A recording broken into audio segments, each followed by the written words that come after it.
Si nous vieillissons, c'est parce que nos cellules vieillissent. Quel est le mécanisme qui est en cours dans le vieillissement des cellules et qu'on pourrait peut-être contrecarrer? Ce vieillissement se produit comment? C'est-à-dire que, nous le savons, nous régénérons régulièrement nos organes. Par exemple, nous perdons des cellules de peau, on va avoir une nouvelle peau derrière. Ça veut dire qu'il y a des cellules mères qui engendrent des cellules filles avant de mourir. C'est là où peut se situer le problème, c'est-à-dire que dans la copie, dans la photocopie, on va dire, de la cellule mère à la cellule fille, il peut y avoir des erreurs dans l'ADN. Et s'il y a des erreurs dans l'ADN, arrivent ce que l'on appelle des mutations génétiques. Et s'il y a des mutations génétiques, si dans la plupart des cas, ça ne pose pas réellement de problème, dans d'autres cas, ça va fragiliser la cellule fille par rapport à la cellule mère. Et donc, si la cellule fille est plus fragile, eh bien, c'est ça le processus de vieillissement. C'est aussi un processus qui engendre une plus grande sensibilité par rapport à l'arrivée de maladies, par exemple. Ça, c'est le processus global. Maintenant, il y a une bonne nouvelle. La bonne nouvelle, c'est que nous avons dans notre corps la capacité à réparer l'ADN qui est endommagé, une capacité d'auto-réparation. Et cette capacité, elle est là parce que nous avons des gènes spécifiques qui génèrent, qui produisent une certaine famille de protéines.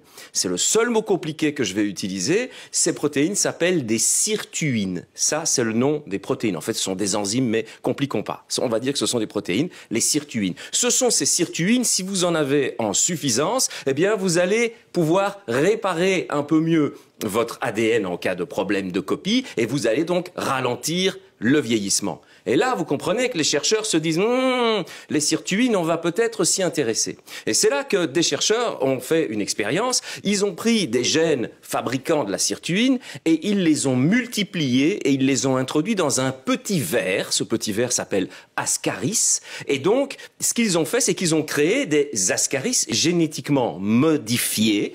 Et donc, ces Ascaris génétiquement modifiés, ils avaient plus de ces gènes, donc plus de sirtuines.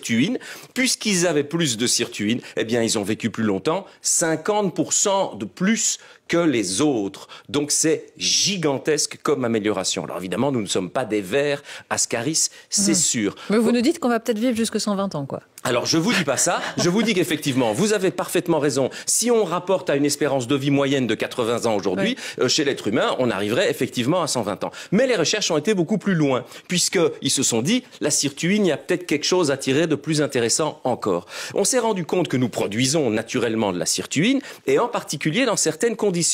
Parmi ces conditions, il y a ce qu'on appelle la restriction calorique. Autrement dit, quand on a faim, éventuellement, quand on fait ce qu'on appelle un jeûne intermittent.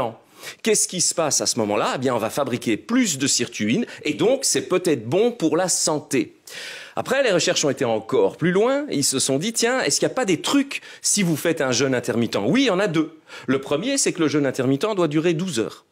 Et le deuxième, il vaut mieux jeûner la nuit que jeûner le jour. Ça veut dire que si vous mangez, vous avez terminé de manger, on va dire à 21 heures le soir, il ne faut pas manger avant le lendemain 9 heures. Si vous avez fini à 22 heures, pas avant le lendemain 10 heures. Ça marche mieux que si vous faites le jeûne intermittent du matin vers le soir. Et ça, c'est intéressant pour la fabrication de nos sirtuines naturelles. Mais il y a certains scientifiques qui vont encore plus loin. Et qu'est-ce qu'ils se disent? Ils disent, il y a de l'oseille à se faire, il y a de l'argent à se faire. Et donc, ils essayent de mettre au point des compléments alimentaires contenant des sirtuines, de manière à pouvoir dire aux consommateurs, écoutez, allez-y, prenez ces compléments alimentaires, vous allez avoir plein de sirtuines qui vont circuler dans votre corps, ça va vous aider à vivre peut-être jusqu'à 120 ans en bonne santé, sans avoir besoin de vous affamer, sans avoir besoin de faire un jeûne intermittent. C'est moins rentable de dire aux gens, affamez-vous, évidemment. Alors ça, c'est sûr. Ceci étant dit, il y a une chose qui est très très importante, c'est qu'on n'est pas du tout sûr que ces recherches-là vont arriver. On ne sait pas du tout s'il va pas y avoir des effets secondaires, des effets indésirables qu'on va découvrir.